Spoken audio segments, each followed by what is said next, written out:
दरवाजे पर आए एक फटेहाल भिखारी को लालची माँ ने ताना मारते हुए भीख में अपनी ही बेटी सौंप दी। लेकिन जब उस भिखारी की असलियत सामने आई तो पूरे गांव के होश उड़ गए। नमस्कार दोस्तों, मैं विवेक वर्मा। वर्मा स्टोरीज के इस नए और भावुक कर देने वाले अंक में आप सभी का हृदय से स्वागत करता हूँ। हमारे समाज में अक्सर यह माना जाता है कि जो जैसा दिखता है वह वैसा ही होता है। फटे कपड़े पहनने वाले को हम दरिद्र मान लेते हैं और रेशम पहनने वाले को महान। लेकिन भाग्य का पहिया जब घूमता है तो राजा को रंक और रंग को राजा बनने में पल भर का भी समय नहीं लगता। लालच और अहंकार इंसान की आंखों पर ऐसा पर्दा डाल देते हैं कि वह अपने ही हाथों से अपने सौभाग्य का गला घोट देता है। आज की जो कहानी मैं आपको सुनाने जा रहा हूँ वह मध्य प्रदेश के एक छोटे से गांव की ऐसी ही मर्मभेदी और रोंगटे खड़े कर देने वाली दास्तान है जो आपको कर्मों के असली पहलू से रूबरू कराएगी। तो आइए बिना किसी विलंब के इस कहानी की शुरुआत करते हैं। नर्मदा नदी के शांत तट से कुछ दूरी पर बसा था मंडला जिले का एक छोटा सा गांव। इसी गांव में विशंभर नाथ नाम के एक बहुत ही सीधे साधे और संपन्न किसान रहा करते थे। विशंभर नाथ की पहली पत्नी का देहांत बहुत कम उम्र में हो गया था, जो अपने पीछे अपनी एक छोटी सी फूल सी बेटी तुलसी को छोड़ गई थी। तुलसी के पालन पोषण के लिए विशंभर नाथ ने दूसरा विवाह किया। उनकी दूसरी पत्नी का नाम था विमला। विमला स्वभाव से अत्यंत कुटिल, लालची और कठोर हृदय वाली महिला थी। विवाह के कुछ वर्षों बाद विमला ने जब भी एक बेटी को जन्म दिया जिसका नाम रखा गया चंदा। चंदा के जन्म के बाद विमला का असली रास्ता के रूप सामने आने लगा। वो अपनी सगी बेटी चंदा को तो पलकों पर छाकर रखी थी, लेकिन सौतेली की बेटी तुलसी के साथ उसका व्यवहार किसी जन्म जन्मांतर की दुश्मन जैसा था। समय का चक्र ऐसा घूमा कि एक दिन खेत में काम करते समय विशंभर नाथ को लकवा मार गया। उनका शरीर कमर के नीचे से पूरी तरह सुन्न हो गया और वे चारपाई पर पड़ गए। विशंभर नाथ के अपाहिज होते ही घर की पूरी कमान विमला के हाथों में आ गई। विमला ने घर के सारे नौकरों को निकाल दिया और पूरे घर का, यहाँ तक कि खेतों का भी भारी काम तुलसी के कमजोर कंधों पर डाल दिया।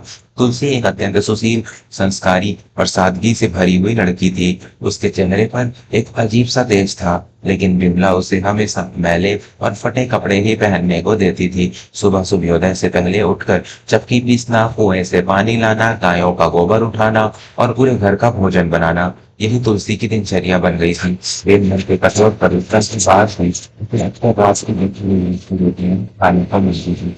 वही पहलों की चिराग कुमारी की तरह रहती थी। वह दिन भर सजती संवरती और अपनी माँ के साथ मिलकर तुलसी को ताने मारती। चारपाई पे पड़े विशंभर नाथ अपनी बेटी की यह दुर्दशा देखकर रोते रहे थे, लेकिन उनके मुंह से आवाज नहीं निकलती थी। तुलसी और चंदा अब विवाह योग्य हो चुकी थी। विमला की नजर गांव से दूर एक बहुत ही अमीर और रसूखदार जमींदार के बेटे भुवन पर थी। भुवन दिखने में तो अच्छा था, लेकिन उसके चरित्र के बारे में कई तरह की बुरी बातें मशहूर थी। विमला को इन सब बातों से कोई फर्क नहीं पड़ता था। उसे तो बस भुवन की संपत्ति और उसका रुतबा दिखाई दे रहा था। उसने भुवन के परिवार से अपनी सगी बेटी चंदा का रिश्ता पक्का कर लिया। दूसरी ओर विमला तुलसी को अपने घर के लिए एक बोझ समझती थी। वह अक्सर सोचती थी कि इस अनाथ और बिना दहेज वाली लड़की से कौन विवाह करेगा, और अगर इसे उम्र भर घर में रखा तो मुफ्त की रोटियां तोड़नी पड़ेगी। वह किसी भी तरह से तुलसी से छुटकारा पाना चाहती थी। एक दिन चंदा और भुवन के रोका सगाई की रस्म का दिन आ गया। विमला पूरे घर से शानदार तरीके से सजाया था। घर में तरह तरह के पकवानों की सुगंध आ रही थी। मेहमानों का आना शुरू हो गया था। विमला ने तुलसी को सख्त हिदायत दी थी कि वह अपने फटे पुराने कपड़ों में मेहमानों के सामने बिल्कुल ना आए और घर के पीछे वाले हिस्से में छुपकर बर्तन मांजती रहे। तुलसी घर के पीछे बैठकर जूठे बर्तन धो रही थी। उसकी आंखों से आंसू बह रहे थे। उसी समय घर के मुख्य द्वार पर एक फटेहाल इंसान आकर खड़ा हो गया। वह व्यक्ति देखने में बहुत ही डरावना और दयनीय लग रहा था।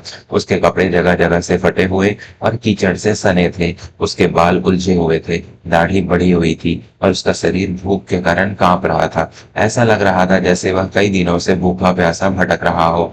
उस व्यक्ति ने अपने कांपते हाथों को आगे बढ़ाया और बहुत ही धीमी लेकिन स्पष्ट आवाज में कहा, माई, मैं बहुत दूर से भटकता हुआ आया हूँ। 3 दिन से अन्न का एक दाना भी मेरे पेट में नहीं गया है। आज तुम्हारे घर में उत्सव है, मुझे बस 2 रोटियां दे दो। भगवान तुम्हारी बेटी की झोली खुशियों से भर देगा। उस व्यक्ति की आवाज सुनकर विमला, जो उस समय मेहमानों का स्वागत कर रही थी, क्रोध से आग बबूला हो गई। उसने उस व्यक्ति को सिर से पैर तक देखा और घृणा से अपना मुंह सिकोड़ लिया। अरे ओ भिखारी, तेरी हिम्मत कैसे हुई मेरे घर के द्वार पर आकर खड़ा होने की? आज मेरी बेटी चंदा का शुभ दिन है और तू अपना ये मनहूस चेहरा लेकर यहाँ भीख मांगने आ गया। निकल यहाँ से, वरना अभी गांव वालों को बुलाकर तेरी हड्डियां तोड़वा दूंगी। विमला ने चीखते हुए कहा। शोर सुनकर तुलसी पीछे से दौड़ती हुई आ गई। एक भूखे इंसान को इस तरह अपमानित होते देख तुलसी का कोमल हृदय तड़प उठा। वह जल्दी से रसोई में गई और कर लात की अपने हिस्से की बची हुई 2 सूखी रोटियां लेकर बाहर आ गई। माँ जी, इन्हें मत धुतकारिए। कोई भूखा हमारे द्वार से खाली हाथ जाए, यह पाप है। मैं इन्हें अपने हिस्से की रोटियां दे देती हूँ। तुलसी ने उस भिखारी की तरफ रोटियां बढ़ाते हुए कहा, लेकिन विमला ने तुलसी के हाथ पर इतनी जोर से वार किया कि रोटियां जमीन पर कीचड़ में गिर गई। मेहमान यह सब तमाशा देख रहे थे। विमला के भीतर का अहंकार और तुलसी से छुटकारा पाने की उनकी बरसों पुरानी इच्छा अचानक एक भयंकर निर्णय में बदल गई। विमला ने तुलसी के बाल पकड़े और उसे घसीटते हुए उस भिखारी के सामने लाकर जमीन पर धकेल दिया। तुझे बहुत दया आ रही है ना इस फटेहाल भिखारी पर, और तुझे भीख चाहिए ना? विमला ने उस भिखारी की तरफ उंगली उठाते हुए कहा। तो सुन, मैं तुझे 2-4 रोटियां नहीं बल्कि जीवन भर की सेवा करने वाली एक दासी भीख में देती हूँ। ले जा मेरी इस मनहूस बेटी तुलसी को, यह तेरी भीख है। आज से यह तेरी हुई। इसे यहाँ से ले जा और मेरा घर हमेशा के लिए पवित्र कर। यह सुनकर पूरे घर में सन्नाटा छा गया। मेहमान हैरान रह गए कि एक माँ अपनी बेटी को इस तरह कैसे किसी अनजान भिखारी को सौंप सकती है। अंदर चारपाई पर पड़े विशंबर नाथ की आंखों से आंसुओं की धार बहने लगी। वह कुछ बोलना चाहते थे, लेकिन उनके गले में सिर्फ एक बेबस घड़घड़ाहट की आवाज निकली। तुलसी पत्थर की मूरत बन गई। उसने कभी सपने में भी नहीं सोचा था कि उसकी सौतेली माँ इस हद तक गिर जाएगी। वह भिखारी वहीं शांत खड़ा रहा। उसने अपनी गहरी और पारखी नजरों से विमला की तरफ देखा। उसकी आंखों में कोई दीनता नहीं थी, बल्कि एक अजीब सा तेज था। उस व्यक्ति ने अत्यंत शांत और गंभीर स्वर में कहा, सोच लो माई, भीख में दी हुई चीज फिर कभी वापस नहीं ली जाती, और जो तुमने आज अपने अहंकार में मुझे सौंपा है वह कोई मामूली चीज नहीं है। तुम आज अपने ही घर की लक्ष्मी को ठोकर मार रही हो। बिमला ने घमंड में हंसते हुए कहा, हाँ हाँ, ले जा अपनी इस लक्ष्मी को। मुझे इसकी कोई जरूरत नहीं है। मेरे घर में मेरी चंदा ही मेरी लक्ष्मी है। तुलसी ने अपनी नियति को स्वीकार कर लिया। उसने अपने पिता के कमरे की तरफ मुड़कर दूर से ही उन्हें प्रणाम किया, अपनी आंखों के आंसू पोंछे और बिना एक भी सामान लिए उन फटे कपड़ों में ही उस भिखारी के पीछे पीछे उस घर से निकल गई। गांव वालों ने उन्हें जाते हुए देखा। हर कोई विमला को कोस रहा था, लेकिन किसी में इतनी हिम्मत नहीं थी कि वह विमला का विरोध कर सके।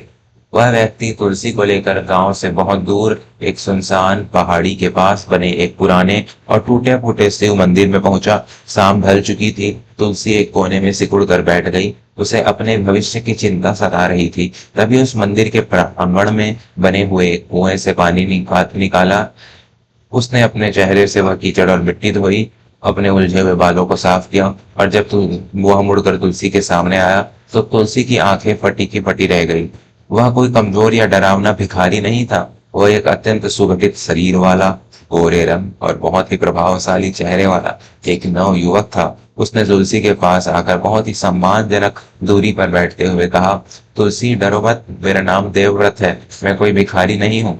तुलसी हैरानी से उसे देख रही थी। तो आप कौन है और आपकी वह हालत? देवव्रत ने एक गहरी सांस ली और अपनी सच्चाई बतानी शुरू की। मैं उज्जैन शहर के सबसे बड़े स्वर्णकार और मूर्तिकारों के परिवार का एक लौता वारिस हूँ। हमारे परिवार का व्यापार पूरे राज्य में फैला हुआ है। कुछ दिनों पूर्व मैं एक बहुत ही कीमती मूर्ति लेकर व्यापार के सिलसिले में इस तरफ आ रहा था। रास्ते में कुछ लुटेरों ने मुझ पर हमला कर दिया। उन्होंने मेरा सारा सामान लूट लिया और मेरे सिर पर एक भारी प्रहार करके मुझे मरा हुआ समझकर नर्मदा नदी में फेंक दिया। देवव्रत की आंखों में उस भयंकर रात की यादें तैर गई। मैं किसी तरह तैर कर किनारे आ लगा, लेकिन मेरे सिर की चोट इतनी गहरी थी कि मेरी याददाश्त चली गई। मैं महीनों तक पागलों और भिखारियों की तरह दर दर भटकता रहा। कल रात ही मैं एक ऊंचे टीले से नीचे गिरा। मेरे सिर पर दोबारा चोट लगी और मेरी याददाश्त वापस आ गई। लेकिन मेरे शरीर में बिल्कुल ताकत नहीं बची थी और मेरे कपड़े फट चुके थे। मैं मदद मांगने के लिए तुम्हारे द्वार पर आया था। तुलसी यह सब सुनकर स्तब्ध रह गई। देवव्रत ने तुलसी की आंखों में देखते हुए कहा, तुम्हारी माँ ने अपने लालच और अहंकार में तुम्हें कूड़ा समझकर फेंक दिया, लेकिन जब तुमने उस कीचड़ और बदबू से भरे एक भिखारी को अपने हिस्से की रोटी देने की कोशिश की, तो मैंने तुम्हारे भीतर एक साक्षात देवी को देखा। तुलसी, तुमने मेरे बुरे वक्त में मेरा सम्मान किया है। मैं तुम्हें विश्वास दिलाता हूँ कि तुम्हारे पिता के अलावा अब कोई तुम्हारी आंखों में आंसू नहीं ला पाएगा। मैं तुम्हें अपनी अर्धांगनी के रूप में स्वीकार करता हूँ। अगले ही दिन देवव्रत ने गांव के एक साहूकार के पास जाकर अपने उज्जैन के मुनीम को संदेश भिजवाया। कुछ ही दिनों में उज्जैन से देवव्रत के परिवार के लोग गाजे बाजे के और शाही रथ लेकर उस छोटे से गांव में पहुंच गए। जब पूरे गांव ने देखा कि जिस भिखारी को बिमला ने धक्के मारे थे वह असल में एक बहुत बड़ा और अमीर व्यापारी है, तो सबके होश उड़ गए। देवव्रत ने पूरे सम्मान के साथ उस शिव मंदिर में तुलसी के साथ 7 फेरे लिए और उसे एक महारानी की तरह रथ में बिठाकर उज्जैन ले गया। बिमला यह सब दूर से देख रही थी और छाती पीट पीट कर रो रही थी कि उसने अनजाने में अपनी सौतेली बेटी को शहर के सबसे रईस के हाथों में सौंप दिया।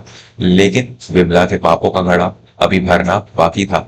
चंदा का विवाह उस जमींदार के बेटे भुवन के साथ हो गया। विवाह के कुछ ही महीनों बाद भुवन का असली रूप सामने आ गया। भुवन एक बहुत बड़ा जुआरी, शराबी और धोखेबाज इंसान था। उसने चंदा के सारे गहने बेच दिए। इतना ही नहीं, उसने बिमला को अपनी मीठी बातों में फंसाकर विशंबरनाथ की सारी जमीन और घर भी अपने नाम करवा लिया और उसे जुए में हार गया। कर्जदारों ने बिमला का घर हड़प लिया। इस भयंकर सदमे को विशंबर दास नहीं बर्दाश्त कर सके और उन्होंने हमेशा के लिए अपनी आंखें मूंद ली। भुवन चंदा को छोड़कर कहीं भाग गया। अब बिमला और चंदा के पास रहने के लिए न तो घर था और न ही खाने के लिए अन्न का एक दाना। जिन पड़ोसियों पर बिमला रोब झाड़ती थी उन्होंने भी उसे धक्के मारकर निकाल दिया। समय ने बिमला को उसी चौराहे पर लाकर खड़ा कर दिया जहां कभी देवव्रत खड़ा था। अब बिमला और चंदा सड़कों पर भीख मांगने को मजबूर हो गई थी। भीख मांगते हुए पटेहाल अवस्था में दर दर भटकते हुए कई महीनों बाद बिमला और चंदा उज्जैन शहर में पहुंची। उज्जैन के मुख्य बाजार में एक बहुत ही भव्य अन्न क्षेत्र लंगर चल रहा था। हजारों गरीबों को भोजन कराया जा रहा था। बिमला और चंदा भी भूख से तड़पते हुए उस कतार में जाकर बैठ गईं। तभी वहां एक बहुत ही शानदार बग्घी आकर रुकी। बग्घी से देवव्रत और तुलसी बाहर उतरे। तुलसी ने बहुत ही सुंदर रेशमी साड़ी और सोने के आभूषण पहने हुए थे। उसके चेहरे पर एक असीम शांति और तेज था। वह अपने हाथों से गरीबों को भोजन परोसने लगी। जब तुलसी भोजन परोसते हुए बिमला और चंदा के सामने आई तो बिमला ने जैसे ही तुलसी का चेहरा देखा उसके हाथों से भोजन की थाली छूट गई। तुलसी, मेरी बच्ची। बिमला रोते हुए तुलसी के पैरों में गिर पड़ी। चंदा भी फूट फूट कर रोने लगी। तुलसी ने तुरंत पीछे हटकर अपनी माँ को उठाया। बिमला की यह दयनीय और फटेहाल स्थिति देखकर तुलसी का हृदय पिघल गया। माँ जी, आपकी यह हालत कैसे हुई? पिताजी कहाँ है? चंदा की यह दुर्दशा? तुलसी ने कांपते हुए सर में पूछा। बिमला ने रोते हुए अपनी सारी कहानी सुना दी। मुझे माफ कर दे मेरी बच्ची। मैंने तुझे भीख में दिया था, लेकिन भगवान ने आज मुझे सच में एक भिखारन बना दिया। मेरे कर्मों की सजा मुझे मिल गई। तेरे पिता भी इस दुनिया में नहीं रहे। पिता की मृत्यु का समाचार सुनकर तुलसी फफक कर रो पड़ी। देवव्रत ने आगे बढ़कर तुलसी को संभाला। देवव्रत ने बिमला की तरफ देखकर अत्यंत शांत स्वर में कहा, बिमला काकी, आपने जो किया था वह आपका कर्म था, लेकिन तुलसी आज भी उसी पवित्र हृदय वाली बेटी है जिसे अपने घर से निकाला था। तुलसी ने बिमला और चंदा को सड़क पर नहीं छोड़ा। उसने उन्हें अपने एक छोटे से आश्रय गृह में रहने के लिए जगह दी और जीवन भर उनके भोजन का प्रबंध कर दिया। लेकिन उसने कभी उन्हें अपने उस महल में प्रवेश नहीं करने दिया जहां वह देवव्रत के साथ एक खुशहाल जीवन बिता रही थी। बिमला और चंदा अब अपने किए पर पश्चाताप करते हुए अपना जीवन व्यतीत करने लगी। दोस्तों, समय की लाठी में आवाज नहीं होती, लेकिन जब वह पड़ती है तो इंसान के सारे अहंकार को चकनाचूर कर देती है। बिमला ने अपने लालच में आकर एक हीरे को कचरा समझकर फेंक दिया था, लेकिन जौहरी की परख ने उस हीरे को तराश कर ताज में जड़ दिया। जो इंसान विपत्ति में किसी बेसहारा का साथ देता है, ईश्वर कभी उसका बुरा नहीं होने देते। आपको तुलसी का यह फैसला कैसा लगा? क्या उसने अपनी सौतेली माँ और बहन को माफ करके सही किया? अपने विचार मुझे जरूर बताइएगा। अगर आपको यह कहानी दिल को छू लेने वाली लगी हो तो इसे अपने परिवार और मित्रों के साथ अवश्य साझा करें। वर्मा स्टोरीज को अपना प्यार और बहुमूल्य समय देने के लिए आपका बहुत बहुत धन्यवाद। मैं विवेक वर्मा आपसे विदा लेता हूँ। जल्दी मिलूंगा एक नई सच्ची और भावुक कहानी के साथ। तब तक के लिए अपना और अपनों का ख्याल रखें, स्त्रियों का सम्मान करें। नमस्कार।